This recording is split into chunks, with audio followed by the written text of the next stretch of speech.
की जीत से पहले काफी चर्चा में आ रही है।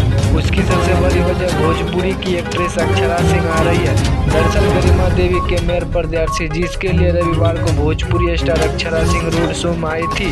इस रोड शो के दौरान उनका एक तेजी से वीडियो वायरल हो रहा है जिसमें वो नंगे पांव स्कूटरी पर बैठ के भाग रही है। अभिनेत्री के पैर में चप्पल भी नहीं है। अभिनेत्री के पीछे काफी संख्या में लोग दौड़ते हुए दिखाई दे रहे हैं। भीड़ के कारण आगे नहीं बढ़ सके रोड शो पर वो स्कूटरी गरिमा देवी के पति रोहित शिकारियां चला रहे थे। वीडियो के लेकर बताया गया है कि प्रशासन की ओर से रोड शो के लिए सुबह 10 बजे से शाम 4 बजे तक निर्धारित किया गया था। नगर भ्रमण करते हुए भोजपुरी स्टार अक्षरा सिंह का काफिला प्रखंडी में पहुंचा। अब तक अवधि समाप्त हो चुकी थी। हालांकि काफिला युवकों की भीड़ अधिक थी, इस वजह से रोड शो में आगे नहीं बढ़ जा सकता था। व्यवसायिक रोहित शिकारिया ने बताया कि तय सीमा समाप्त हो चुकी थी और भीड़ अधिक थी। युवा अक्षरा सिंह के साथ सेल्फी लेने के लिए आतुर थे।